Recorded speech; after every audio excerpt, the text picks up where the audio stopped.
Hello students, मेरा नाम है अजय और आज एक सीरीज को इस्टेब्लिश करते हैं यूट्यूब के थ्रू। बहुत सारे मोटिवेशन के साथ मैं आया हूं और कई बार यूट्यूब स्टार्ट करने की कोशिश की, कई बार प्लान करने की कोशिश की कि यस यार मैं कुछ बेहतर डिलीवर कर पाऊं बच्चों के लिए, लेकिन कभी वो कंसिस्टेंसी मेंटेन नहीं हुई। कभी भी वो मैं कर नहीं पाया जो एग्जैक्टली प्लान करता था कि बहुत सारे स्टूडेंट को मुझसे हेल्प मिल पाए। जितनी भी कोशिश कर सकूं मैं करूं, लेकिन आज मैं शुरुआत कर रहा हूं और ये शुरुआत अभी रिसेंट की एक प्रॉब्लम को लेके मैंने किया है। वो प्रॉब्लम आपको बहुत अच्छे से पता होगी कि यार एनटीए ने रिसेंटली एक आपके सामने डेट थ्रो कर दी और वो डेट अनएक्सपेक्टेड डेट थी, जिन डेट में हमने कुछ भी प्लान नहीं किया था। कभी कि बहुत सारे स्टूडेंट का कुछ सिलेबस कंप्लीट नहीं हुआ है, बहुत सारे स्टूडेंट ये सोच रहे हैं कि यार इन 30 डेज में या 25 डेज में मैं क्या कर पाऊंगा। बहुत सारे स्टूडेंट का सिलेबस कंप्लीट नहीं होगा, रिवाइज नहीं हुई होंगी, बहुत सारा प्रेशर उनके दिमाग में है। तो उस प्रेशर को मैं बहुत हद तक रिलीज करने की कोशिश करूंगा। और वो प्रेशर कैसे रिलीज करूंगा? सबसे पहला तो ये कि यार मैं आपको एक टॉपिक का ब्रीफ एनालिसिस दूंगा। टॉपिक ब्रीफली एक्सप्लेन्ड होगा, टाइप ऑफ क्वेश्चंस उसमें होंगे और पैरेलली आपके नोट्स भी प्रिपेयर हो रहे होंगे, जिन नोट्स को मैं आपको दूंगा जिसके हेल्प से आप कुछ बेहतर कर पाए। और लेक्चर्स की सीरीज आपको यूट्यूब पे एक पर्टिकुलर टाइम पे अवेलेबल रहेगी और उस सीरीज को अगर आप फॉलो करेंगे तो 100% आपका रिजल्ट बेहतर होगा। 100% रिजल्ट में बहुत सारे चेंजेस आएंगे। और फिजिक्स जनरली बहुत सारे स्टूडेंट की प्रॉब्लम भी रहती है, तो कोशिश ही करता हूं कि यार आसान सी भाषा में से डिलीवर किया जाए, कम से कम शब्दों में से डिलीवर किया जाए, जिससे उन शब्दों को आप उठा के अपने को स्ट्रेंथ में लेके आए। डन। तो मैंने सीरीज में सबसे पहले जिस टॉपिक को एनालिसिस में रखा है, जो कि अपना एक इंपॉर्टेंस भी रखता है, वो टॉपिक है हीट। अब आप कहेंगे सर हीट में तो मल्टीपल ऑफ चैप्टर्स हैं, मल्टीपल ऑफ पार्ट्स हैं, उन पार्ट्स को आप कैसे डिलीवर करने वाले हो? तो मैं आपको बता देना चाहता हूं कि सबसे पहले हम हीट में एक पोर्शन कंप्लीट कर रहे होंगे, heat and temperature. No doubt बहुत ज्यादा इंपॉर्टेंट पार्ट नहीं है, बट वो फर्दर रिलेट कर रहा होता है, फर्दर और टॉपिक में आपको स्ट्रेंथ दे रहा होता है। दैट्स वाई हम शुरुआत करते हैं बिल्कुल बेसिक से, heat and temperature. And the next thing is, heat and temperature के बाद हम डिस्कस कर रहे होंगे कैलोरीमेट्री यानी मेजरमेंट ऑफ हीट की। उसके बाद हम बात कर रहे होंगे एक्सपेंशन इन सॉलिड्स की। उसके बाद हम बात कर रहे होंगे हीट ट्रांसफर की। हीट ट्रांसफर में आप समझते हैं कंडक्शन, कन्वेक्शन, रेडिएशन। इसके अलावा आपके पास हीट में एक और इंपॉर्टेंट टॉपिक है, that is KTG, kinetic theory of gases. And the next one is thermodynamics. और आपको पता है ये पूरा टॉपिक आपके 2 या 3 क्वेश्चंस लेके आता है, तो इंपॉर्टेंस बहुत ज्यादा है। तो इस टॉपिक को हम लीव नहीं कर सकते हैं, इस टॉपिक से लगातार जुड़े रहना है। और आपको मैंने बोला है ये बात कि यार मिनिमम टाइम फ्रेम में, मिनिमम टाइम पीरियड में मैं ज्यादा से ज्यादा लेक्चर्स आपको डिलीवर करूंगा, ज्यादा से ज्यादा कोर्स आपका कंप्लीट करने में आपकी मदद करूंगा। तो आपको पता है कि शुरुआत हम करते हैं हीट एंड टेम्परेचर से। हीट एंड टेम्परेचर तो शुरू कर रहे हैं। अपने दोस्तों तक इस मुहिम को जरूर लेके जाएं, अपने दोस्तों की बताएं कि यार मेरे पास एक सीरीज अवेलेबल है, जो सीरीज मुझे कोई नहीं की हेल्प कर रही है। मैं इसे आसान शब्दों में आपके साथ रखूंगा। डन। तो शुरुआत है एक स्टोरी से, एक कहानी से, जिस कहानी को सुनते सुनते हमें फिजिक्स समझ आ जाएगी। फिजिक्स मुश्किल नहीं है, हम उसको फ्रेम मुश्किल कर रहे हैं, दैट्स वाई मुश्किल लगती है। आप इसको थोड़ा सा आसान ही समझें। आप इसे लगे कि यार मैं बहुत ज्यादा इसमें फंसूंगा नहीं, मैं कुछ शॉर्टेड सी बातें करूंगा, उन शॉर्टेड सी बातों को लेके हम आगे बढ़ेंगे। ठीक है? तो यहां पे आप वर्ड देख पा रहे हैं, हीट एंड टेम्परेचर। दोनों वर्ड कभी कभी आपको सिमिलर से लगते होंगे, आपको लगता होगा heat and temperature. Generally heat word सुनते ही आप सभी के मन में, यहां तक कि मेरे भी मन में पहले यही सब आता था। मैं सोचता था हीट का मतलब है कहीं ना कहीं टेम्परेचर का इससे कुछ ना कुछ रिश्ता है। हीट का मतलब मैं गर्म से रिलेट करने की कोशिश करता था, हीट वर्ड को मैं गर्मी से रिलेट करने की कोशिश करता था कि यार जहां पे टेम्परेचर ज्यादा है वहां पे हीट ज्यादा है। मैं इस टाइप से इसको सोचने की कोशिश करता था। लेकिन अगर मैं इसको थोड़ा सा एक्सप्लेन करूं, थोड़ा सा मैं ब्रीफली एक्सप्लेन करूं, तो heat simple a form of energy है। Simple a form of energy, simple a form of energy. Okay, ये एक सिंपल एनर्जी है। और एनर्जी है तो आप इसे टेम्परेचर से रिलेट करने की कोशिश मत करें, क्योंकि आपको पता है कि अगर मैं एनर्जी की बात करता हूं तो एनर्जी की जस्ट जो यूनिट होती है उसे आप कैलोरी में मेजर कर रहे हो, तो टेम्परेचर की यूनिट जो है वो डिग्री सेल्सियस, फ़ारेनहाइट, केल्विन, ऐसे शब्द आप यूज कर रहे होते हैं। तो इसका मतलब टेम्परेचर और हीट का कोई रिलेशन नहीं है। टेम्परेचर और हीट सिमिलर वर्ड नहीं है, दोनों अलग अलग वर्ड है, तो आप उनको थोड़ा सा फ्रेम में रखें। तो ये सिंपल एक फॉर्म ऑफ एनर्जी है। अब जनरली ये फॉर्म ऑफ एनर्जी हम कैसे एक्सपीरियंस करें वो भी देख लेते हैं। आपको पता है कि हमारे चारों तरफ जो है वो मैटर एग्जिस्ट कर रहा है, सॉलिड, लिक्विड या फिर गैस। सॉलिड, लिक्विड या फिर गैस। मैंने बोला ना कि आपको बिल्कुल सिंपल सी भाषा में सब्जेक्ट सिखाने की कोशिश करूंगा, एक ऐसी भाषा जिसको समझने में आपको बहुत ज्यादा प्रेशर डालने की जरूरत नहीं है। आप अपने रियल लाइफ से उसको कनेक्ट करने की कोशिश कर सकते हो, कनेक्ट कर सकते हो। सॉलिड, लिक्विड या फिर गैस। आपको पता है सॉलिड, लिक्विड और गैस में इंटरनल एनर्जी की बात करते हैं, इनके इंटरनल एनर्जी। जैसे मेरी अगर बात करूं तो आपको पता है कि मैं कहीं ना कहीं एक सॉलिड हूं। अगर मैं सॉलिड हूं तो मेरे कुछ ना कुछ इंटरनल एनर्जी होगी, और इंटरनल एनर्जी किस फॉर्म में होती है वो भी हम देख लेते हैं। इंटरनल एनर्जी फॉर्म में होती है, that is the first one is intermolecular potential energy, intermolecular potential energy, और दूसरा होता है kinetic energy, kinetic energy. Intermolecular potential energy क्यों? क्योंकि एक मॉलिक्यूल और दूसरे मॉलिक्यूल के बीच में एक फोर्स एक्सर्ट हो रहा है, फोर्स की वजह से वो मॉलिक्यूल्स बंधे हुए हैं, और उसी बंधन या फिर बाइंडिंग एनर्जी को आप क्या नाम दे देते हैं? Intermolecular potential energy. यानी एक मॉलिक्यूल दूसरे मॉलिक्यूल से क्यों जुड़ा हुआ है? Due to energy is known as intermolecular potential energy. और आपको पता है कि मॉलिक्यूल अपनी पोजीशन को भी बदल सकते हैं, यानी वो मोशन में भी हो सकते हैं, दैट्स व्हाई उनके पास काइनेटिक एनर्जी भी हो सकती है। जैसे इन सॉलिड्स की बात करें तो आपको पता है इन सॉलिड्स, अगर मैं सॉलिड्स की बात करता हूं तो सॉलिड में मॉलिक्यूल एक जगह से दूसरी जगह नहीं जा सकता है, तो उसके पास केवल और केवल एनर्जी किस फॉर्म में स्टोर्ड होगी? यानी सॉलिड्स में ये energy in the form of intermolecular potential energy stored होगी। अगर मैं लिक्विड की बात करूं तो लिक्विड में मॉलिक्यूल और मॉलिक्यूल के बीच में इंटरेक्शन भी है, और मॉलिक्यूल एक जगह से दूसरी जगह भी जा सकते हैं, यानी मोशन में भी हो सकते हैं, दैट्स व्हाई उनके पास काइनेटिक एनर्जी और इंटरमॉलिक्यूलर पोटेंशियल एनर्जी भी हो सकती है। लेकिन अगर मैं गैसेस की बात करूं, आइडियल गैसेस की बात करूं, तो गैसेस में there is no interaction between the molecules, that's why there is no intermolecular potential energy, there is the kinetic energy takes place. यानी यहां पर एनर्जी किस फॉर्म में है? केवल और केवल काइनेटिक एनर्जी के फॉर्म में। तो किसी बॉडी में हीट क्या है? बेसिकली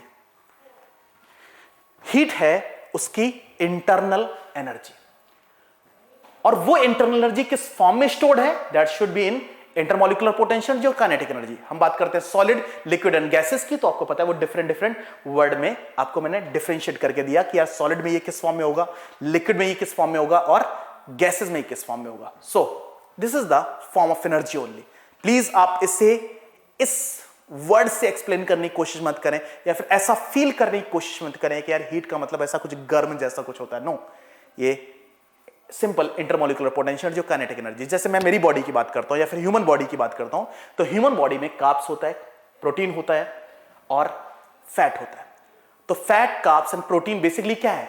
मॉलिक्यूल्स हैं जो अरेंज्ड हैं, एक मैनर में अरेंज्ड है। तो वहां पे आपको पता है कि 100% इंटरमॉलिक्यूलर पोटेंशियल एनर्जी होगी। वहां पे मॉलिक्यूल्स ब्रेक होते हैं, दैट्स व्हाई मुझे एनर्जी मिलती है, जिसको मैं हीट काउंट करता हूं कि यस मुझे हीट मिली, जिसकी वजह से मैं वर्क कर पा रहा हूं। Done? Clear? So simple a form of energy in the form of intermolecular potential energy and kinetic energy. So the next thing is temperature. So temperature क्या है? टेम्परेचर क्या है? Temperature means the degree of hotness and coldness, the degree of hotness or coldness. So degree of the hotness and coldness, यानी temperature के behalf पे आप किसी body को गर्म या फिर ठंडा कह सकते हो। आप ये नहीं कह सकते उसमें हीट ज्यादा या फिर कम है। प्लीज ध्यान से सुनना, किसी में हीट ज्यादा या कम से आप टेम्परेचर को व्यक्त नहीं कर सकते, टेम्परेचर के बारे में इंफॉर्मेशन नहीं दे सकते, और टेम्परेचर कम या ज्यादा से आप उस हीट के बारे में इंफॉर्मेशन नहीं दे सकते। Clear? So the degree of hotness and coldness is called temperature.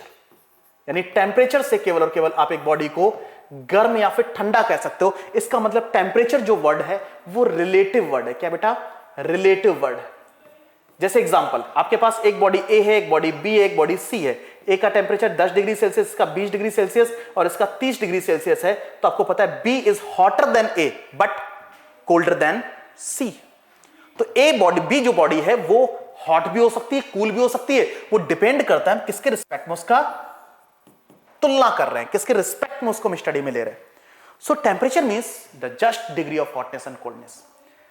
Heat means आपको पता है जस्ट एनर्जी, और वो एनर्जी किस फॉर्म में किसी बॉडी में स्टोर्ड है? That can be in the form of intermolecular potential energy, kinetic energy, both only intermolecular potential energy और ओनली काइनेटिक एनर्जी। क्लियर है ना? आप प्लीज किसी बॉडी को छू के, किसी बॉडी को टच करके आप ये नहीं बता सकते कि उसके अंदर कितनी हीट है, लेकिन किसी बॉडी को टच करके आप ये बता सकते हैं कि उसमें टेम्परेचर कम है या फिर ज्यादा है। क्लियर? तो शायद आपको टेम्परेचर और हीट दोनों वर्ड में शायद डिफरेंस पता चल गया होगा। ठीक है, अब जब मुझे टेम्परेचर वर्ड के बारे में पता चल गया तो सबसे पहले हम बात करते हैं टेम्परेचर मेजरमेंट की। किसकी बात करते हैं बेटा? टेम्परेचर मेजरमेंट की। Next word is temperature measurement. Measurement की बात करते हैं। बहुत सिंपल और साधारण सी बात है कि जब टेम्परेचर मेजरमेंट की बात आ रही है तो मेजरमेंट किससे करते हैं बेटा? स्केल से। यानी टेम्परेचर को मेजर करना है तो मुझे टेम्परेचर मेजरिंग स्केल का यूज करना पड़ेगा for the measurement of temperature. अब आप कहोगे कि सर ठीक है, मार्केट से मैं बाय भी कर सकता हूं, मैं उन स्केल्स को लेके आ सकता हूं। यस, आ सकता है। कई नाम आपने सुने होंगे, जैसे सेल्सियस स्केल का नाम आपने सुना होगा, सेल्सियस स्केल। जैसे आपने फॉरेनहाइट स्केल का नाम सुना होगा, स्केल का नाम सुना होगा। आपने र्यूमर स्केल का नाम सुना होगा, र्यूमर। आपने केल्विन स्केल का नाम सुना होगा, है ना? ऐसे आपने बहुत सारे नाम सुने होंगे जब आप बात करते हैं टेम्परेचर मेजरमेंट की। क्लियर? क्लियर है ना? तो जब आप मेजरमेंट की बात कर रहे होते हैं तो इसका मतलब यह है कि आप स्केल ले आ रहे हैं। जैसे सिंपल है, अगर आपको लेंथ मेजरमेंट करना है तो आपको पता है कि आपके ज्योमेट्री बॉक्स में एक स्केल होती है, उसके थ्रू आप लेंथ मेजर कर रहे होते हो। आपने देखा कि उस स्केल को मल्टीपल ऑफ पार्ट में डिवाइड कर रखा है, उस एक पर्टिकुलर लेंथ को 15 पार्ट में डिवाइड कर रखा है और एक पर्टिकुलर पार्ट को आप क्या कह रहे हैं? 1 सेंटीमीटर। और अगर इस पर्टिकुलर पार्ट 1 सेंटीमीटर को फर्दर 10 पार्ट में और डिवाइड कर दिया गया तो एक पर्टिकुलर पार्ट को आप क्या कह रहे हैं? 1 मिलीमीटर। तो आपके मन में कभी कभी यह चीज आती होगी कि यार ये मल्टीपल ऑफ पार्ट क्यों किए जा रहे हैं? This is for the accuracy, यानी रीडिंग की क्लोजनेस को ध्यान में रखते हुए मल्टीपल ऑफ डिवीजन किए गए। और आपको बहुत अच्छे से पता होगी कोई भी स्केल एक स्टैंडर्ड होती है। ऐसा माना जाता है कि this should be equivalent of 15 centimetre, और आपको पता है उसके पैरेलल ऐसी ही बहुत सारी स्केल्स ड्रॉ डिजाइन कर दी गई। This part should be equal to 1 centimetre और this part should be equal to 1 millimetre. ये हमने सब केवल और केवल स्टैंडर्ड बनाए हुए। तो आपके मन में यह भी बात आती होगी कि सर क्या सच में टेम्परेचर स्केल भी एक स्टैंडर्ड स्केल है? क्या ऐसा कुछ बनाया गया है ना? क्या यह भी एक स्टैंडर्ड है? क्या यह भी जैसे एक डिस्टेंस मेजरिंग स्केल होती है वैसी इसी स्केल का मेजर इस स्केल का भी डिजाइन किया गया? तो मैं कहूंगा नहीं, इसमें केवल माना नहीं गया है, इसमें माना गया है किसी मटेरियल की प्रॉपर्टी को ध्यान में रखते हुए। जैसे मैं बहुत अच्छी सी बात बताता हूं आपको, वो ये है कि अगर मैं आपसे बोलूं कि मेरे पास ए, बी और सी 3 लोग हैं और आपको पता है बी जो है वो ए के बारे में जानता है और जो बी है वो सी के बारे में जानता है, तो क्या ए और सी एक दूसरे को जान सकते हैं? यानी क्या ए और सी में एक रिलेशन हो सकता है? यस, बिल्कुल हो सकता है। यानी बी क्या कर सकता है? मदद कर सकता है सी और ए को मिलाने में। सी और ए को मिलाने में बी मदद कर सकता है क्योंकि बी ए को भी जानता था, बी सी को भी जानता था, तो यानी सी और ए बी के थ्रू एक दूसरे से मीट कर सकते हैं, यानी उनकी प्रॉपर्टी को स्टडी में ले सकते हैं। वैसे ही आपको पता है कि मटेरियल की एक प्रॉपर्टी होती है, मटेरियल की एक प्रॉपर्टी होती है एक्सपेंशन। क्या? एक्सपेंशन। यानी अगर मैं किसी भी मटेरियल को हीट दूं, किसी मटेरियल को मैं हीट दूं तो मुझे बताओ क्या वो एक्सपेंड करने लग जाएगा? यस। यानी हीट देने से क्या हुआ? हीट देने से क्या हुआ? एक्सपेंशन हुआ। ठीक है? और एक्सपेंशन की इसी प्रॉपर्टी को ध्यान में रखते हुए किसका निर्माण हुआ? टेम्परेचर स्केल का निर्माण हुआ। क्योंकि आपको पता है हीट देने से टेम्परेचर भी रेज करता है, हीट देने से यानी हीट और टेम्परेचर का भी रिलेशन है, और हीट का एक्सपेंशन से रिलेटेड रिलेशन है, यानी हीट जो है वो टेम्परेचर से भी रिलेट करता है, हीट जो है वो एक्सपेंशन से भी रिलेट कर सकता है। तो क्या एक्सपेंशन और टेम्परेचर के बीच में कुछ ना कुछ रिलेट किया जा सकता है? यस, किया जा सकता है। इसी मटेरियल को, प्रॉपर्टी को ध्यान में रखते हुए कुछ स्केल्स का डिजाइन किया गया, जैसे सेल्सियस स्केल, या फिर जैसे फॉरेनहाइट स्केल, या फिर जैसे रीमर स्केल। मटेरियल की प्रॉपर्टी को फॉलो करते हुए इस टाइप के स्केल्स का डिजाइन किया गया।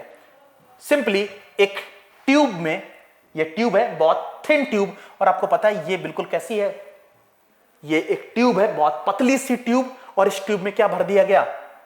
रूम टेम्परेचर पे इसमें एक पर्टिकुलर लेवल तक मर्क्यूरी भर दिया गया। रूम टेम्परेचर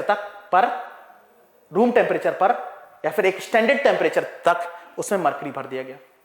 फिर इस रूम के टेम्परेचर को रेज किया गया, फिर रूम में हीट सप्लाई दी गई।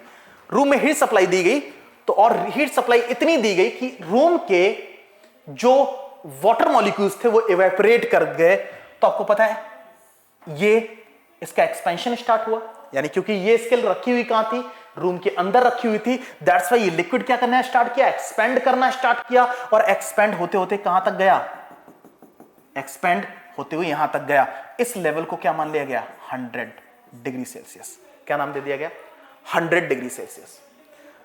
फिर इस रूम के टेम्परेचर को, यानी इस रूम से हीट को खींचा गया, और तब तक खींचा गया जब तक यहां के मॉलिक्यूल्स जो है, वेपर या वाटर मॉलिक्यूल्स हैं, वो फ्रीज नहीं कर जाते हैं, तब तक यहां से हीट को खींचा गया। तो अब मुझे बताओ क्या होने लग जाएगा? जो मर्क्यूरी का लेवल है वो डाउन जाने लग जाएगा, और डाउन होते होते मिनिमम कहां तक गया?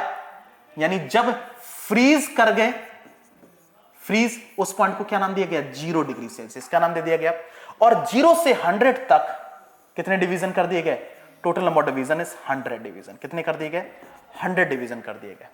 ठीक है, तो मटेरियल की इस प्रॉपर्टी की वजह से, यानी मटेरियल की इसी प्रॉपर्टी की हेल्प से किसका निर्माण हुआ? इस प्रॉपर्टी की हेल्प से निर्माण हुआ एक सेल्सियस स्केल का। ठीक है, तो आपके मन में यह बात समझ आई ना? आपको यह बात क्लियर हुई कि ये जो स्केल्स हैं वो डिजाइन कैसे गई? केवल एजम्पशंस नहीं है। जैसे लेंथ एक सिंपल एजम्पशन था, लेकिन आपको पता है, आपने देखा कि टेम्परेचर जो है वो एजम्पशन नहीं है, मटेरियल की प्रॉपर्टी को फॉलो करते हुए स्केल्स डिजाइन किए गए। ऐसा ही फॉरेनहाइट स्केल में किया गया। फॉरेनहाइट में फ्रीजिंग पॉइंट का कितना रख दिया गया? 32 डिग्री फॉरेनहाइट, और बॉइलिंग पॉइंट कितना रख दिया गया? 212 डिग्री फॉरेनहाइट। मुझे बताओ यहां पे नंबर ऑफ डिवीजन कितने हो जाएंगे? ऐसे नंबर ऑफ डिवीजन यहां पे हो जाएंगे 180। तो अगर मैं आपसे पूछूं कि सेल्सियस स्केल और फॉरेनहाइट स्केल में कौन सी स्केल बेहतर है, तो आपको सर फॉरेनहाइट स्केल बेहतर है, बिकॉज ऑफ, क्योंकि उसमें नंबर ऑफ डिवीजन 180 है, और नंबर ऑफ डिवीजन ज्यादा है, दैट्स वाई वो और ज्यादा एक्यूरेट रिजल्ट आपको प्रोड्यूस करके देने वाला है। ठीक है, क्लियर? तो आपको पता है एक्सपेंशन जो है उस प्रॉपर्टी को ध्यान में रखते हुए टेम्परेचर स्केल डिजाइन की जा सकती है कि नहीं। ऐसी मेटल की बहुत सारी प्रॉपर्टी है, जैसे volume of the liquid, length of the solid, pressure of the gas at constant volume, volume of the gas at constant pressure, electric resistance of the conductor. ये बहुत सारी मेटल की प्रॉपर्टी है जिन प्रॉपर्टी की help से और भी नए थर्मोमीटर्स का डिजाइन किया जा सकता है। ठीक है, जैसे pressure at the gas off the constant volume, आपको बहुत अच्छे से पता है PV = nRT। प्रेशर, अगर वॉल्यूम को कांस्टेंट करोगे तो प्रेशर और टेम्परेचर में रिलेशन हो गया कि नहीं? तो PV T में रिलेशन था, V को कांस्टेंट कर दिया तो P और T में रिलेशन, तो इसको बोलते हैं कांस्टेंट वॉल्यूम थर्मोमीटर। आपको पता है यहां पे प्रेशर को कांस्टेंट कर दिया गया तो V और T में रिलेशन हो गया, तो आपको पता है ऐसे बोलते हैं कांस्टेंट प्रेशर थर्मोमीटर। तो आपको पता है ऐसे बहुत सारे थर्मोमीटर डिजाइन किए जा सकते हैं। क्लियर है? तो अभी आपको पता चला कि थर्मोमीटर्स कैसे बने, मटेरियल की कोई ना कोई प्रॉपर्टी को फॉलो करते हुए इस टाइप के स्केल्स को डिजाइन किया गया। Clear? Done. Now the next thing is, जब आप थर्मोमीटर डिजाइन कर लेते हैं तो कैसे एक स्केल बनती है आप देखते हैं। Relation between some fundamental scale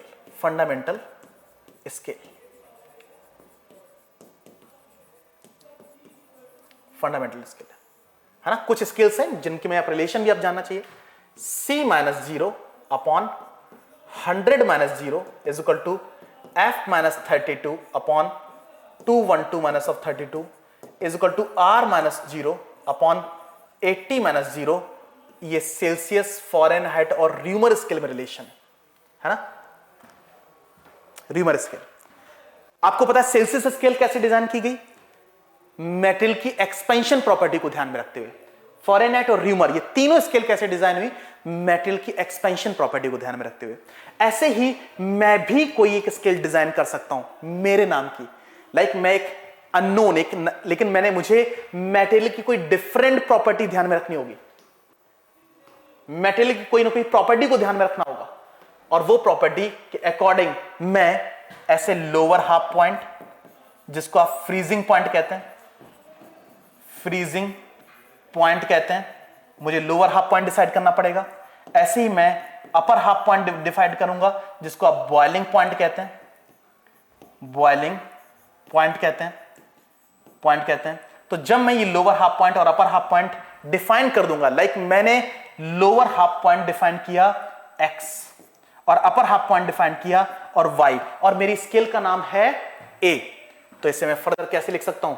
a minus lower half point upon upper half point minus of lower half point, ये इन सभी स्केल से रिलेट करेगी। क्लियर?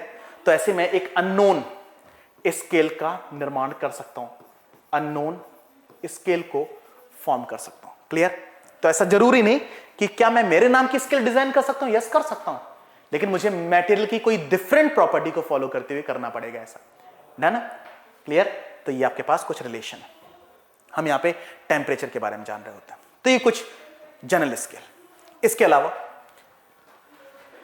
एक ऐसी स्केल जिस स्केल के बारे में थोड़ा सा जान के आपको हैरानी होगी, ठीक है, और इस स्केल का नाम है the constant volume gas thermometer and the absolute temperature scale. इस स्केल का नाम रखा गया एब्सोल्यूट टेम्परेचर स्केल। क्लियर? ठीक है, a constant volume gas thermometer. वैसे तो बहुत सारे नाम है, लेकिन आपको पता है जनरलाइज मैं उन्हीं को कर रहा हूं जो इंपॉर्टेंस भी रखते हैं और जहां से आप थोड़ा सा अपने आप को फ्यूचरिस्टिक या फिर अप्रोच आपकी क्लियर हो सके। डन? तो the constant volume gas thermometer कैसे बना मैं इसमें बताता हूं आपको। आपको पता है PV is equal to nRT, जानते हैं आप सभी, ठीक है। ये है ideal gas equation, ideal gas equation, this is the ideal gas equation. इसके अकॉर्डिंग अगर मैं वॉल्यूम को कांस्टेंट कर दूं, वॉल्यूम को कांस्टेंट कर दूं, तो P is equal to nR upon V of T, या फिर P is directly proportional to T। और मुझे बताओ प्रेशर और टेम्परेचर के बीच में कैसा ग्राफ बनेगा? प्रेशर और टेम्परेचर के बीच में ऐसा ग्राफ बनेगा, अगर मैं आइडियल गैस इक्वेशन की बात करता हूं। लेकिन अगर मैं स्टैंडर्ड गैस की बात करता हूं, किसी भी गैस की बात करता हूं, standard gas, not for the ideal, standard gas, अगर मैं स्टैंडर्ड गैस की बात करता हूं, तो टेम्परेचर 0 पे जो प्रेशर है वो नॉट इज इक्वल टू 0 हो सकता है। ऐसा जरूरी नहीं कि टेम्परेचर 0 होगा तो प्रेशर भी 0 होगा। तो इस इक्वेशन को फर्दर कैसे लिखा जा सकता है? P is equal to nRT upon V plus of P not, यानी T इज इक्वल टू 0 पे भी प्रेशर कितना है? P not. तो अगर मैं इसका ग्राफ प्लॉट करूं प्रेशर और टेम्परेचर के बीच में, ये भी तो एक किसकी प्रॉपर्टी है? गैस की प्रॉपर्टी है ना, प्रेशर और टेम्परेचर के बीच में। तो ग्राफ कैसा बनेगा? ग्राफ ये मिलेगा, ठीक है। अब इस गैस के लिए देखा क्या गया, या फिर किसी भी स्टैंडर्ड गैस के लिए देखा गया कि यार टेम्परेचर अगर 0 डिग्री सेल्सियस से मैं कम कर रहा हूं, तो आपको पता है ये ग्राफ सिमेट्रिकली ऐसा पीछे की तरफ जा रहा था। डेटा मुझे कुछ इस प्रकार से मिल रहा था और एक पर्टिकुलर पॉइंट मुझे ऐसा मिल रहा था, और ये पॉइंट था -273.15 डिग्री सेल्सियस। मतलब देखने को ये मिला कि इस टेम्परेचर पे, इस पर्टिकुलर टेम्परेचर पे वो गैस क्या कर रही थी? फ्रीज कर रही थी। फिर मैंने किसी दूसरे गैस पे यही एक्सपेरिमेंट किया, तब भी मुझे क्या मिला? यही फ्रीजिंग पॉइंट मिला। मैंने किसी और गैस पे एक्सपेरिमेंट किया, फ्रीजिंग पॉइंट मुझे वही मिला। मैंने इसी पॉइंट को क्या बोल दिया? This freezing point of the gas. क्या नाम दिया गया? Freezing point of the gas और इसी को स्टैंडर्ड डिक्लेयर कर दिया गया और इस टेम्परेचर को कहा गया 0 केल्विन। क्या कहा गया? 0 केल्विन। इस टेम्परेचर को आप कहते हैं एब्सोल्यूट टेम्परेचर। क्या कहते हैं? यानी अगर आपसे पूछा जाए कि एब्सोल्यूट टेम्परेचर क्या होता है, एब्सोल्यूट टेम्परेचर क्या होता है, तो आप कहेंगे -273.15 डिग्री सेल्सियस और 0 केल्विन। क्लियर? ये ठीक है। तो देखा, ध्यान से देखा गया ना, यहां पे गैस की एक प्रॉपर्टी को फॉलो किया गया, उसके रिस्पेक्ट में एक नया नामकरण हुआ, नई स्केल का नाम आया, दैट इज एब्सोल्यूट स्केल और कांस्टेंट वॉल्यूम गैस थर्मोमीटर। लेकिन इसकी रेंज बड़ी होगी। पहले रेंज क्या थी? अगर मैं सेल्सियस स्केल की बात करूं तो सेल्सियस 0 से 100 के बीच में, क्योंकि इसमें जो मटेरियल आपने यूज किया था, उस मटेरियल में जो मटेरियल आपने यूज किया एक्चुअली उसका एक्सपेंशन की रेंज बहुत कम थी। लेकिन अगर गैसेस की बात की जाए, गैसेस में कंप्रेशन और एक्सपेंशन की रेंज बहुत ज्यादा थी। रेंज बहुत ज्यादा होने की वजह से आपको पता है, आपको नंबर ऑफ डिवीजन भी बहुत ज्यादा मिल गए। बहुत ज्यादा डिवीजन मिल जाएंगे तो आपको पता है आपको एक नई स्केल मिल गई। लेकिन आपको पता है फिजिबली इस टाइप की स्केल बनानी पॉसिबल नहीं थी। यानी फिजिबली इस टाइप की स्केल पॉसिबल नहीं थी, क्योंकि ये सब कुछ कहां पे चला हुआ था? लैब में, इस टाइप का टेम्परेचर मेंटेन करने के। ठीक है। सो इसी वजह से अभी तक केल्विन स्केल फिजिबली अवेलेबल नहीं है। बस केवल मैथमेटिकली इसका अप्रोच है, मैथमेटिकली इसका अप्रोच है। यानी आपको पता है कि Kelvin scale is equal to 273.15 plus of degree Celsius.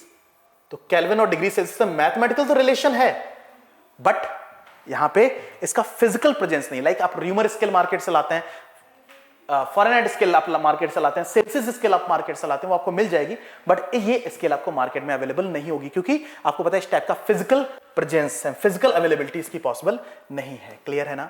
Done. तो ये मुझे पता चल गया टेम्परेचर के बारे में। क्लियर? टेम्परेचर मेजरमेंट के बारे में, स्केल के बारे में। क्लियर? ठीक है, डन। अब देखो मेरे पास कुछ क्वेश्चंस हैं। मैंने बोला ना कि हम पहले कॉन्सेप्ट को समझने की कोशिश करेंगे, उसको फील करने की कोशिश करेंगे, एंड देन उसके क्वेश्चन को पिक करेंगे। ठीक है। अब क्वेश्चन देखो, क्वेश्चन क्या है? लिखा है express a temperature of 60 degree Fahrenheit in the degree of Celsius and the kelvin. यानी 60 डिग्री फ़ारेनहाइट को सेल्सियस और केल्विन में आप रिप्रेजेंट करो। आपको बहुत अच्छे से पता है सेल्सियस और फ़ारेनहाइट में रिलेशन क्या होता है, C-0 upon 100 - 0 is equal to F-32 upon 212 -32। या फिर आप इसे लिखते हैं F-32 डिवाइडेड बाई 180। 10 से 10 कैंसिल, तो C/100, C/10 is equal to, या फिर C/100 is equal to F-32 upon 180। 10 से 10 गया, 2 5 10 एंड 2 9 तो 9C/5 is equal to F-32। F की वैल्यू कितनी है? F की वैल्यू 60, तो 60 - 32 तो 9C/5, तो that should be equal to 28। So 9C is equal to 28 into 5, तो C is equal to 28 into 5 divided by 9। ठीक है। 4 8 5 8 0, 4 5 2 10 and 14 140 and divided by 9, तो 9 1 9 5 9 5 0.5 डिग्री सेल्सियस। आपको पता है सेल्सियस स्केल में आपका मेजरमेंट ही आ गया। अगर आप इसको केल्विन स्केल के से रिलेट करना चाहते हैं तो केल्विन स्केल में आप कैसे रिलेट करेंगे? आपको पता है केल्विन इज इक्वल टू क्या होता है? 273.15 plus degree Celsius. Celsius scale के साथ ऐसे रिलेट करता है, क्योंकि आपने सेल्सियस स्केल के साथ रिलेट कर लिया, तो आपके पास 273.15 प्लस ऑफ दैट इज 15.5 और 5 इस टाइप से रिलेट आएगा। ये रिजल्ट आ जाएगा लगभग कितना? 5507.5387182 288.70 kelvin. This is on kelvin scale. तो आप इसको आपस में रिलेट कर सकते हो। तो आपस में इनके रिलेशन है, उनके रिलेशन के अकॉर्डिंग आप इसको रिलेट कर सकते हो। मैंने सेल्सियस और फ़ारेनहाइट स्केल में रिलेशन बता दिया, और अगर मैं सेल्सियस में मैंने रिजल्ट कैलकुलेट किया तो मैं उसको फ़ारेनहाइट स्केल से रिक्रिएट कर सकता हूं। Now the temperature of an iron pieces is heated from 30 degree Celsius to 90 degree Celsius. What is the change in the temperature on Fahrenheit scale and the Kelvin scale? तो आप देख पा रहे हो कि 30 डिग्री सेल्सियस मैं Fahrenheit scale में पूछूं तो आपको पता है C upon 100 is equal to F minus 32 upon 180. 0 2 5 10 and 2 9 that is 9C by 5 is equal to F minus of 32. C की वैल्यू कितनी 30 डिग्री, तो 9 into 30 divided by 5 is equal to F minus of 32. Clear? 5 6 तो आपके पास this is 54 is equal to F minus of 32. तो F is equal to आपके पास कितना आ जाएगा 6 and 8 86 डिग्री फॉरेनहाइट. क्लियर? यानी अगर सेल्सियस स्केल पे ये टेम्परेचर 30 डिग्री सेल्सियस है तो फॉरेनहाइट स्केल पे ये टेम्परेचर कितना होगा 86 डिग्री फॉरेनहाइट. ना सेल्सियस स्केल पे वो टेम्परेचर कितना 90, तो फॉरेनहाइट पे कितना होगा फिर से वही 9C by 5 is equal to F minus of 32. C की वैल्यू डाल दो तो 9 into 90 upon 5 is equal to F minus of 32. तो 5 18 ठीक है 18 आपके पास ये आ जाएगा 9 8 जा से 9 1 जा 9 and 7 162 is equal to F minus of 32. तो F इज इक्वल टू कितना आ जाएगा 2 2 4 9 1 यानी 194 डिग्री फॉरेनहाइट. डन. तो ये मेरे पास जब सेल्सियस स्केल पे रीडिंग उसकी 30 डिग्री फॉरेनहाइट थी तो उस पे फॉरेनहाइट पे रीडिंग कितनी थी इतनी. जब डिग्री सेल्सियस स्केल पे रीडिंग 90 थी तो फॉरेनहाइट स्केल पे कितनी थी. तो मुझे बताओ फॉरेनहाइट स्केल में कितने चेंजेस आएंगे. Change in Fahrenheit scale that is equal to 194 minus of 86 14 6 8 0 108 degree Fahrenheit. यानी आपको पता है सेल्सियस स्केल में अगर 60 डिग्री के चेंजेस आ रहे हैं तो फॉरेनहाइट स्केल में ये आएंगे चेंजेस कितने आएंगे 108 डिग्री के चेंजेस आएंगे. यही अगर मैं सेल्सियस और केल्विन स्केल की बात करूं, सेल्सियस स्केल में 30 से 90 डिग्री सेल्सियस तो फॉरेनहाइट स्केल यानी चेंजेस कितने हैं 60 डिग्री सेल्सियस के. तो केल्विन स्केल पे यही चेंजेस कितने आएंगे वो भी 60 केल्विन के ही चेंजेस आएंगे, क्योंकि आपको पता है वहां पे number of division 1 division of Celsius scale is equal to 1 division of Kelvin scale. तो दैट्स व्हाई वहां पे चेंजेस ये नहीं आते हैं. सिंपल देख भी लेते हैं इसको फर्दर आप देख लो क्या लिखा हुआ है. लिखा हुआ है कि Celsius scale is equal to क्या होता है केल्विन स्केल माइनस 273.15. डन. तो आपके पास जब ये C की वैल्यू कितनी थी 30 degree is equal to Kelvin पे रीडिंग थी मान लेते हैं K1 माइनस ऑफ 273.15. अब आपको पता है ये है 90 डिग्री तो K की वैल्यू कितनी K2 माइनस ऑफ 273.15. आपको पता है डिफरेंस कैलकुलेट करना तो माइनस माइनस माइनस ये और ये माइनस हो गया 90 minus of 30 that is 60 is equal to K1 minus of K2. ये आपके पास कितना आ जाएगा 0. तो K1 माइनस ऑफ K2 कितना आएगा K1 माइनस K2 की वैल्यू 60 केल्विन ही आएगा, क्योंकि आपको पता है यहाँ पे नंबर ऑफ डिवीजन का रिलेशन पैरेलल होता है. तो केल्विन स्केल पे ये चेंजेस 60 केल्विन के होंगे, फॉरेनहाइट पे ये चेंजेस कितने होंगे 108 डिग्री फॉरेनहाइट के. क्लियर. तो ऐसे बेसिक्स की बातें हैं जिनको आप आसानी से रिलेट कर पाते हो. ठीक है. अपने फंडामेंटल्स को स्ट्रॉन्ग करने की कोशिश करो, फील करने की बात करो और फीलिंग धीरे धीरे करके कनेक्ट करने लग जाएगी. अभी मैं आपको टाइप ऑफ क्वेश्चंस की बात कर रहा हूं कि कितने टाइप के क्वेश्चन फ्रेम हो सकते हैं इस पर्टिकुलर टॉपिक से. जब आपको टॉपिक से क्वेश्चन की फ्रेमिंग पता चल गई ना कि मैक्सिमम टाइप ऑफ क्वेश्चन बन कितने सकते हैं, तो यार बार बार आप उसी टाइप के क्वेश्चंस को प्रैक्टिस में लो. अब जब उस टाइप के क्वेश्चंस आप प्रैक्टिस में लोगे तो 100% वो चीजें आपके जहन में हो जाएंगी. ना ये कुछ क्वेश्चंस हैं जिन क्वेश्चंस को आपने प्रैक्टिस में लेना है, ये आपका होमवर्क है.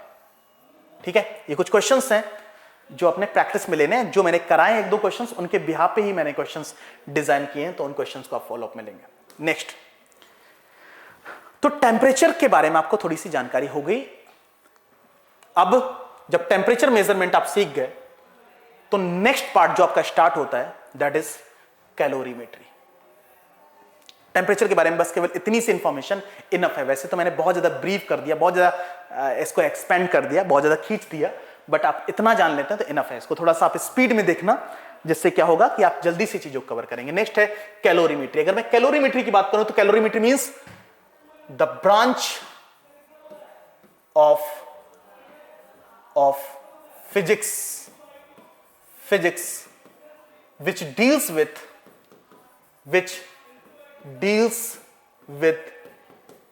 the measurement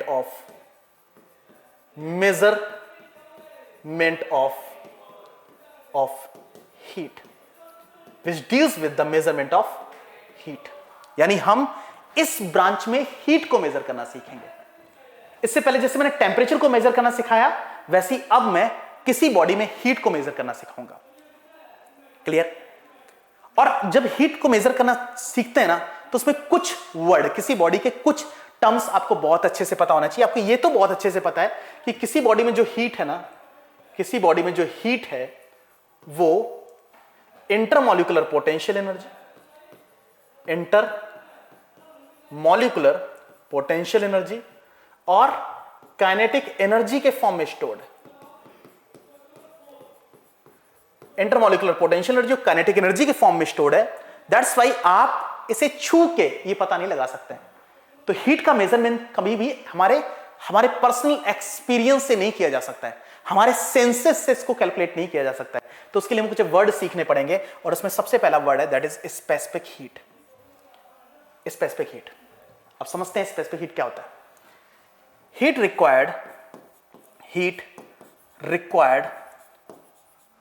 required to raise the temperature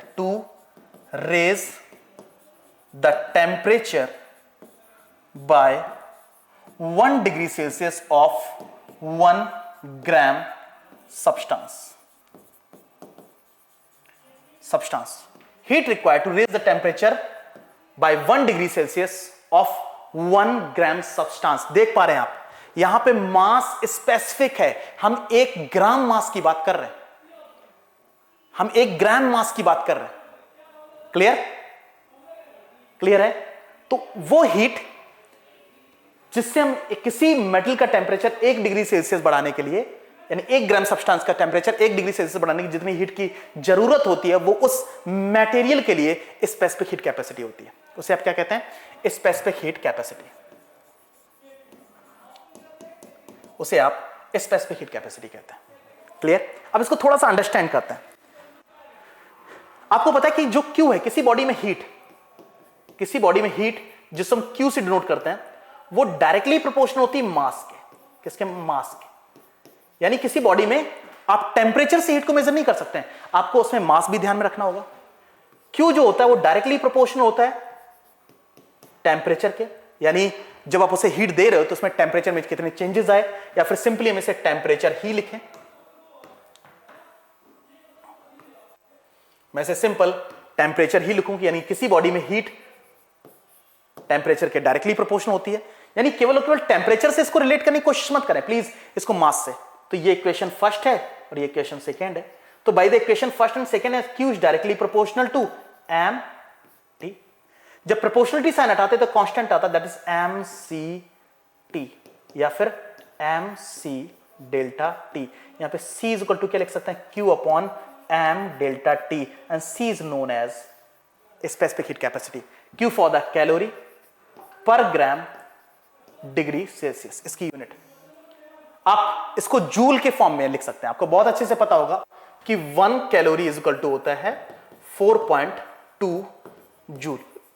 4.2 joule, ठीक है? आप इसे फर्दर लिख सकते हैं 4.2 जूल पर ग्राम डिग्री सेल्सियस।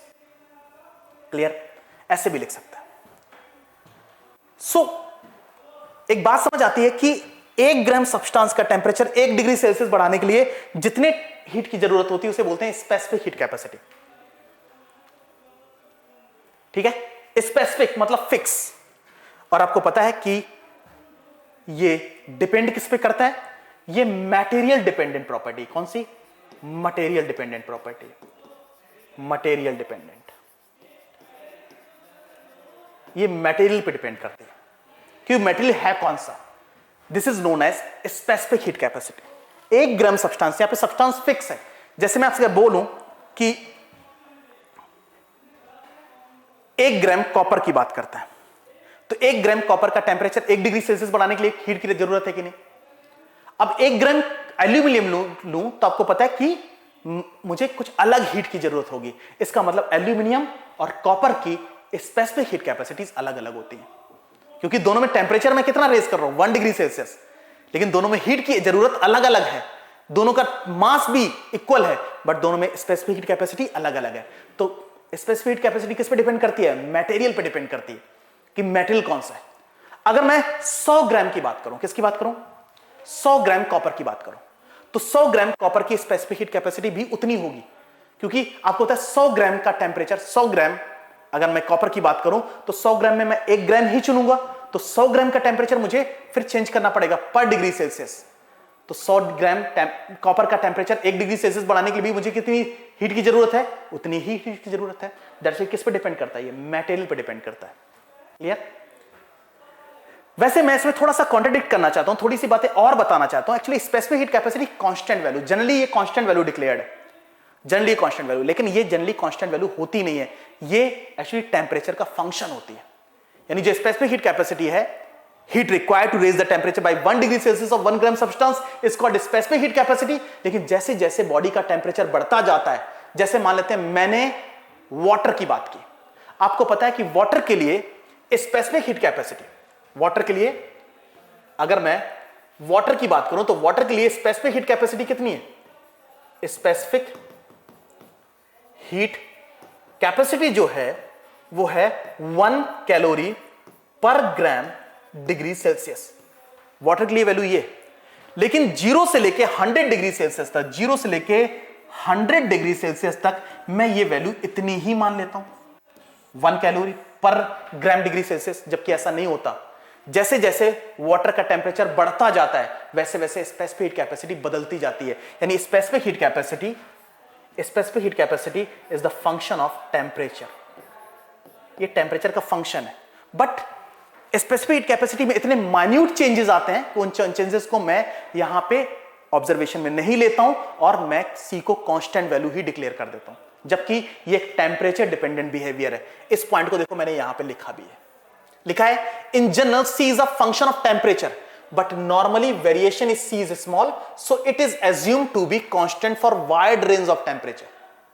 आपको पता है कि 1 calorie per gram degree Celsius water में 14.5 डिग्री सेल्सियस से 15.5 डिग्री सेल्सियस तक टेम्परेचर में चेंजेस के लिए ही इसे लिखा गया है। इसके लिए वैल्यू 1 कैलोरी पर ग्राम पर डिग्री सेल्सियस होती है। ठीक है, 14.5 डिग्री सेल्सियस से from 15.5 degree Celsius to 16.5 degree Celsius a different amount of heat required, लेकिन वो 1 के बराबर तो नहीं होगी ना। लेकिन हम कितना मानते हैं? 1 के बराबर ही मान लेते हैं, क्योंकि आपको पता है जो वेरिएशन है वो बहुत माइन्यूट वेरिएशन है और उन वेरिएशन को हम यहां पे ऑब्जर्वेशन में नहीं लेते हैं। तो आपको पता है कि ये पॉइंट आपको शायद समझ आ गया होगा। ठीक है, क्लियर? तो C जो है वो टेम्परेचर का फंक्शन है, टेम्परेचर का फंक्शन है। दैट्स व्हाई किसी बॉडी में हीट कैलकुलेट करने के लिए मैं M integration of C D T लगाता हूं, वो भी T initial to T final, ये वाला फॉर्मूला यूज करता हूं। वैसे जनरली हम फॉर्मूला कौन सा यूज कर रहे हैं? जनरली हम क्यू फाइंड आउट करने के लिए क्या करते हैं? Simple M C delta T लगाते हैं। सी को हम कांस्टेंट मानते हैं, एम कांस्टेंट है, केवल टेम्परेचर देख लेते हैं। लेकिन आपको पता है क्या सी भी किसका है? सी भी किसका फंक्शन है? टेम्परेचर का ही फंक्शन है। क्लियर?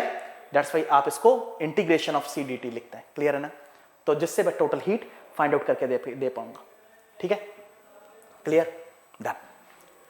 तो ये वाटर के लिए है, ऐसे ही सभी सब्सटेंसेस के लिए जो सी है वो कांस्टेंट नहीं है, वो वेरिएबल है, बट हम जनरली मानते हैं क्या है? Constant. Clear? Done. Now the next word is latent heat. Latent heat, लेकिन लेटेंट हीट से पहले भी एक शब्द है जिस शब्द को हम समझ लेते हैं यहां पे, और वो शब्द है हीट कैपेसिटी। अभी वर्ड था स्पेसिफिक हीट कैपेसिटी, अब है हीट कैपेसिटी। हीट कैपेसिटी दोनों डिफरेंट वर्ड है, दोनों डिफरेंट वर्ड है। हीट कैपेसिटी क्या होती है इसको मैं डिफाइन कर देता हूं। Heat capacity means heat required, heat required to raise the temperature,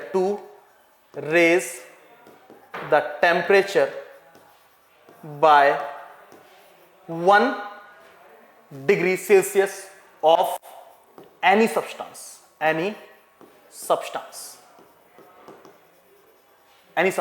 किसी भी सब्सटेंस का टेम्परेचर 1 डिग्री सेल्सियस बढ़ाने के लिए उस जितनी हीट की जरूरत होती है उससे उसकी हीट कैपेसिटी कहते हैं। यानी heat capacity is written as heat required यानी Q upon delta T।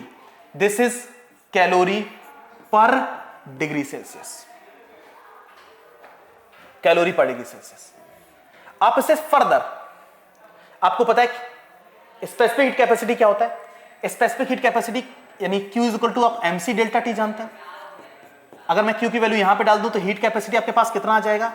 MC delta T upon delta T, और डेल्टा T से डेल्टा T यानी MC, and the product of mass and specific heat capacity is equivalent of heat capacity.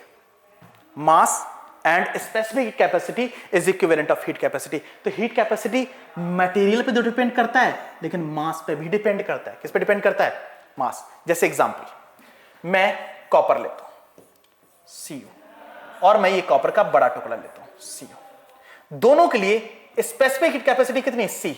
But दोनों के लिए heat capacity दोनों के लिए अलग है। इसकी हीट कैपेसिटी और इसकी भी हीट कैपेसिटी अलग होगी। इसका मास m1 है और इसका मास m2 है।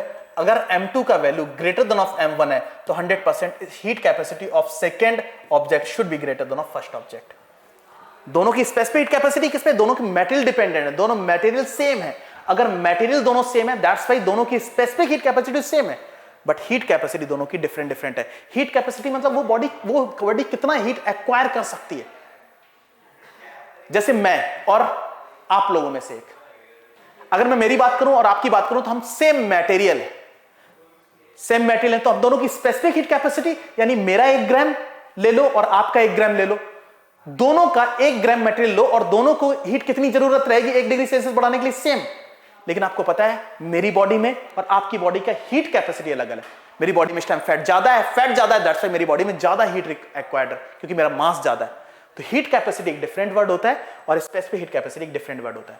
हीट कैपेसिटी को आप कैलोरीमीटर के लिए आप वाटर इक्विवेलेंट भी कहते हैं। क्या कहते हैं?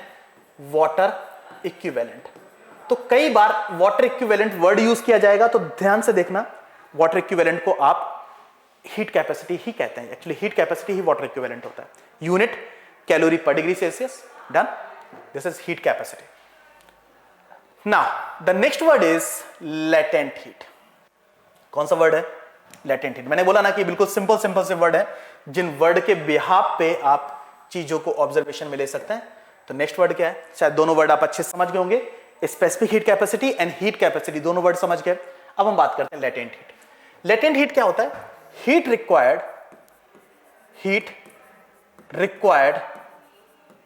required to change the state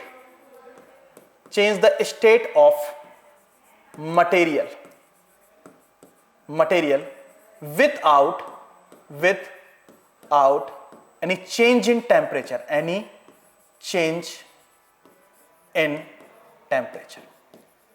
without any change in temperature. The heat required to change the state without any change in temperature.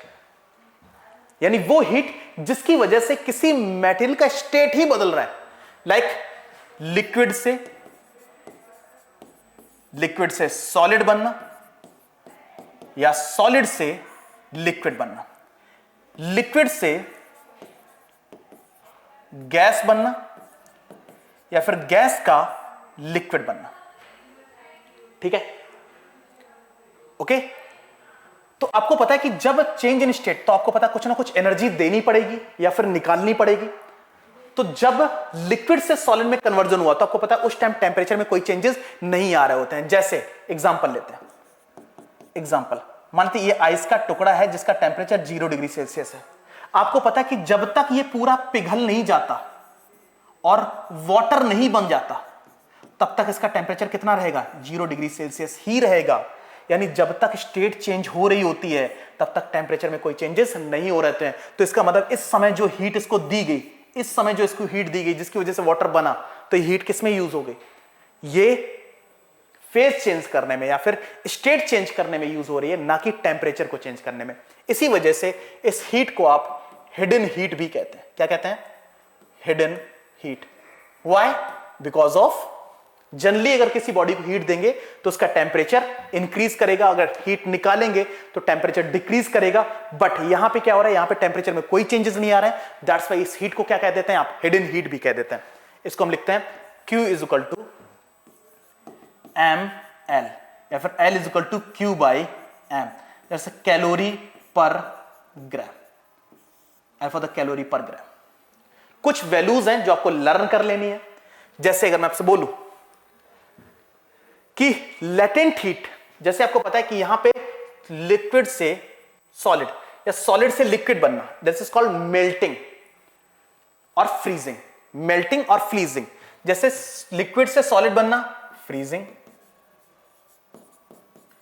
और सॉलिड से लिक्विड बनना melting. Melting.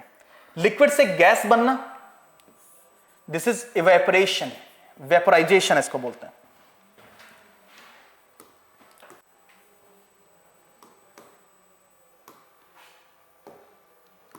This is called vaporisation, vaporisation. और gas से liquid बनना, that is condensation, condensation.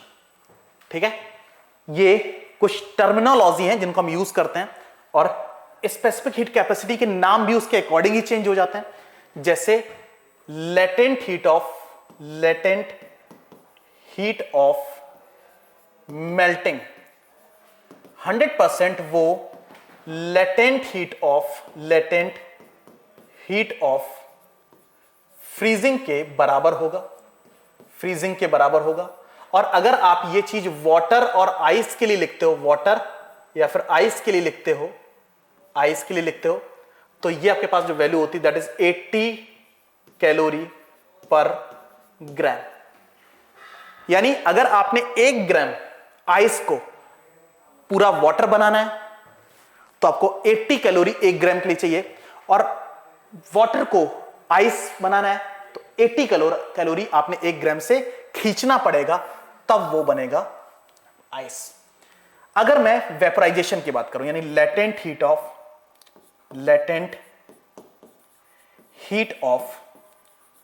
Vaporisation, latent heat of vaporisation और latent heat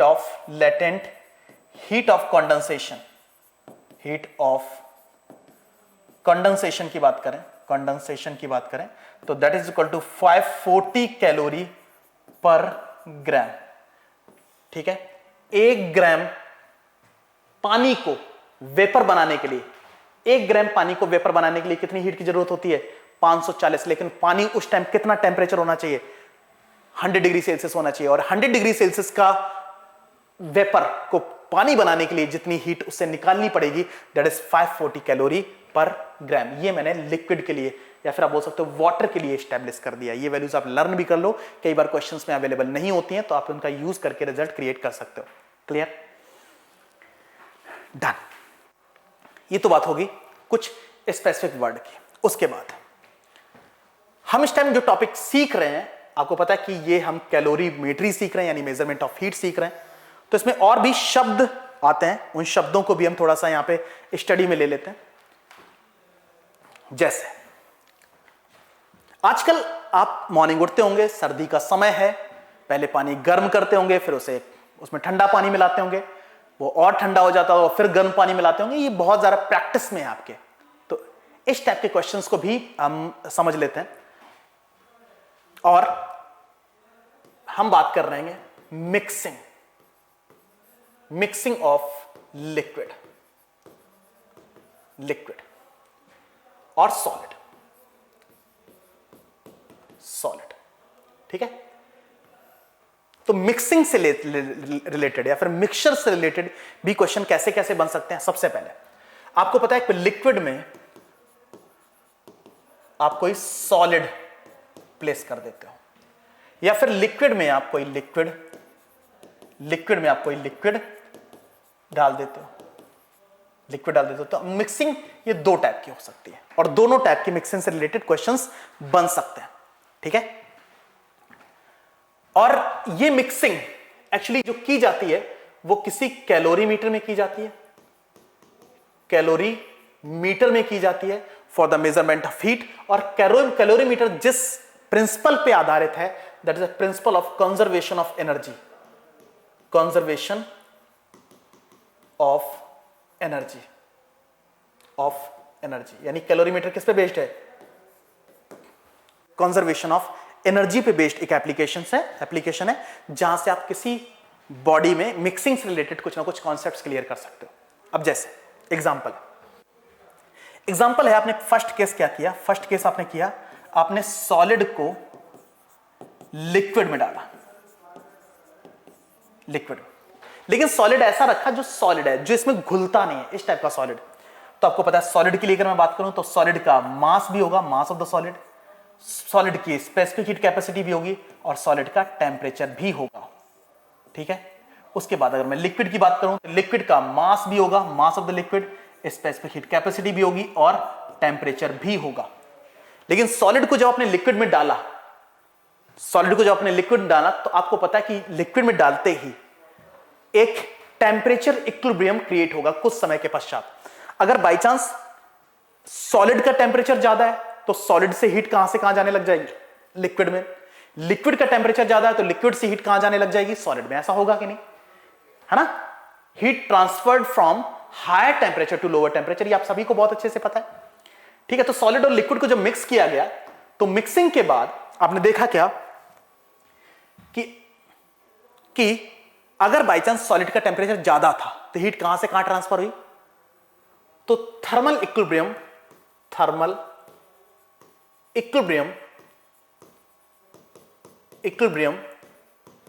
should be maintained after some time,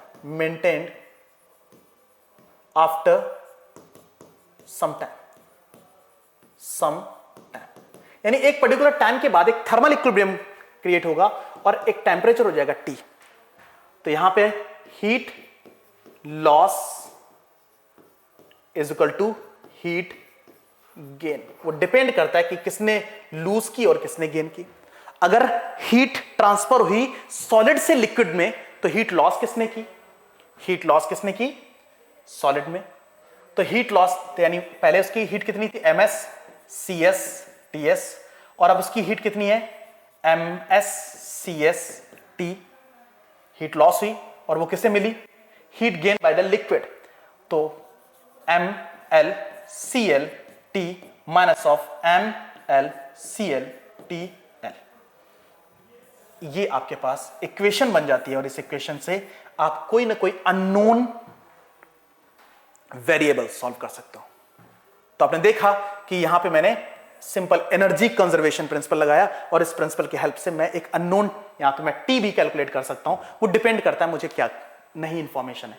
हो सकता है मुझे जो नया टेम्परेचर हो जाएगा वो कैलकुलेट करने के लिए दे दिया जाए, या फिर हो सकता है मुझे specific heat capacity of solid calculate करने के लिए दे दिया जाए। वो डिपेंड करता है कि इंफॉर्मेशन क्या है और मुझे कैलकुलेट क्या करना है। डन। वैसे ही नेक्स्ट केस क्या है, नेक्स्ट सेकेंड केस हम स्टडी में ले लेते हैं। मेरे पास ये क्वेश्चन भी अवेलेबल है, इस क्वेश्चन को भी हम करेंगे, लेकिन अभी यहां पे ऑब्जर्व करते हैं लिक्विड की मिक्सिंग लिक्विड के साथ, लिक्विड प्लस लिक्विड।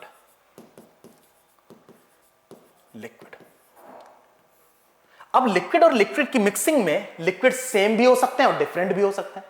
तो सबसे पहले मैं डिफरेंट लिक्विड लेता हूं। ये लिक्विड L1 है और ये लिक्विड L2 है। इसका मास है M1, इसका स्पेसिफिक हीट कैपेसिटी C1, इसका टेम्परेचर T1, इसका लिक्विड का मास M2, specific heat capacity C2 और टेम्परेचर T2। दोनों को मिक्स कर दिया गया तो अब आपको पता है नया जो लिक्विड है उसका मास कितना हो गया, M1 प्लस ऑफ M2। जो नया लिक्विड है वो एक नया लिक्विड बन चुका है। जैसे आपने पानी में अगर मिला दिया कोई दूसरा लिक्विड, जैसे मैंने पेट्रोल मिक्स कर दिया है, फिर मैंने अल्कोहल मिक्स कर दिया, तो सिंपल सी बात है अल्कोहल और पानी मिक्स करके एक नया लिक्विड क्रिएट कर देंगे, और नया लिक्विड क्रिएट कर देंगे इसका मतलब उसकी स्पेसिफिक हीट कैपेसिटी बिल्कुल डिफरेंट होगी। ठीक है, तो आपको पता है अगर ध्यान से को मिक्सिंग की गई, अगर इन दोनों की मिक्सिंग की जाएगी तो मिक्सिंग करने पे आपको पता है ये एक नया लिक्विड क्रिएट हो जाएगा, ये एक नया लिक्विड जिसका मास होगा m1 प्लस ऑफ m2, जिसकी स्पेसिफिक हीट कैपेसिटी होगी C, और जिसका टेंपरेचर हो जाएगा T, नया टेंपरेचर। तो एनर्जी कंजर्वेशन प्रिंसिपल क्या कहता है? एनर्जी कंजर्वेशन प्रिंसिपल कहता है कि initial heat m1c1t1 plus m2c2t2 is equal to final heat m1 plus of m2ct। तो आपके पास ये एक सिचुएशन बन सकती है, ये एक सिचुएशन बन सकती है। यहां से भी वो एक अननोन वेरिएबल सॉल्व किया जा सकता है। अगर ये दोनों लिक्विड सेम थे, if liquid L1 and L2 are same, अगर लिक्विड L1 और L2 दोनों सेम थे तो 100%, जैसे एक पानी है और दूसरा भी पानी है, वाटर है, तो पानी और पानी को मिक्स करने पे भी आपको क्या मिलता है? पानी ही मिलता है, यानी वाटर ही मिलता है। तो अगर वाटर ही मिलता है, दैट्स वाई आपके पास जो वाटर है उसकी स्पेसिफिक सेम होगी, यानी C1 C2, यानी C1 is equal to C2 is equal to C। ठीक है, तो मैं क्या कर सकता हूं, यानी उस सिचुएशन में m1 t1 plus m2 t2 is equal to m1 plus of m2 t। So t is equal to कितना आ जाएगा? m1 t1 plus of m2 t2 upon m1 plus of m2, जैसा कि आप मॉर्निंग में करते हैं। मॉर्निंग में आप पानी को पानी के साथ मिक्स करते हैं, तो मिक्स करने पे नया टेंपरेचर क्या हो जाएगा? जैसे आपने T1 टेंपरेचर के लिक्विड को T2 टेंपरेचर के लिक्विड से मिक्स किया, तो नया टेंपरेचर कितना हो जाएगा? इतना हो जाएगा। ठीक है, लिक्विड सेम थे, टेंपरेचर भी सेम थे, या फिर लिक्विड अलग अलग थे, लिक्विड अलग अलग थे बट टेंपरेचर सेम थे। टेंपरेचर सेम थे if the liquid is in same temperature। अगर लिक्विड सेम टेंपरेचर पे तो T1 is equal to T2 is equal to capital T, तो यहां पे आपके पास रिजल्ट क्या आएगा? m1c1 plus of m2c2 is equal to m1 plus of m2 of C। So C is equal to m1c1 plus of m2c2 upon m1 plus of m2। यानी आपको पता है अगर दो liquid different specific heat capacity के mix कर दिए जाएं तो उससे आप नए लिक्विड की स्पेसिफिक हीट कैपेसिटी कैलकुलेट कर सकते हो। तो दूसरा लिक्विड से लिक्विड मिक्स कर रहे हैं, if the situation is this and if the situation is this. तो सिचुएशन पे मेरे पास क्वेश्चन आ सकते हैं, लेकिन मैंने सभी में एनर्जी कंजर्वेशन प्रिंसिपल ही लगाया है। डन। तो दिस इज कॉल्ड कैलोरीमेट्री। तो ये जो पूरा यानी सिचुएशन है, पूरा एनालिसिस है, मैंने टेम्परेचर और हीट को लेके दिया। यहां पे मैंने टेम्परेचर मेजरमेंट की बात की, मैंने टेम्परेचर स्केल की बात की, मैंने हीट मेजरमेंट की बात की, मैंने हीट स्केल की बात की, मैंने एनर्जी कंजर्वेशन प्रिंसिपल की बात की, और मुझे इससे रिलेटेड मैक्सिमम कितने टाइप के क्वेश्चंस फ्रेम करने चाहिए वो मैं नेक्स्ट लेक्चर में आपके लिए लेके आऊंगा। तो नेक्स्ट क्लास यानी जो नेक्स्ट क्लास आपकी है उसमें फ्रेमिंग होगी टेम्परेचर और हीट के मैक्सिमम टाइप ऑफ क्वेश्चंस, और एक topic that is heat transfer. तो नेक्स्ट क्लास में हम हीट ट्रांसफर की बात कर रहे होंगे, और इससे रिलेटेड जो भी क्वेश्चंस बन सकते हैं, जिन क्वेश्चंस की फ्रेमिंग हो सकती है, वो सारे क्वेश्चंस PYQs और या फिर मेरी एनालिसिस, वो सारा कुछ मैं आपके सामने प्रोजेक्ट आउट करने वाला हूं। इस सीरीज में आप लगातार बने रहिए, और 30 डे का चैलेंज, 30 डेज चैलेंज, इस 30 दिन के चैलेंज में हम कवर करेंगे फिजिक्स का लगभग 70% से ज्यादा सिलेबस, जो कि इंपॉर्टेंट है। यानी आप यहां से स्कोर कर सकते हैं 20 क्वेश्चन से ज्यादा, यानी समथिंग आप 80 मार्क्स स्कोर कर सकते हैं फिजिक्स। 20 मार्क्स से ज्यादा आप 20 क्वेश्चन से ज्यादा आप अटेम्प्ट में ले सकते हैं। सो आज की एनालिसिस में इतना, मिलते हैं नेक्स्ट। तब तक के लिए आप सभी को बहुत बहुत धन्यवाद। Thank you so much.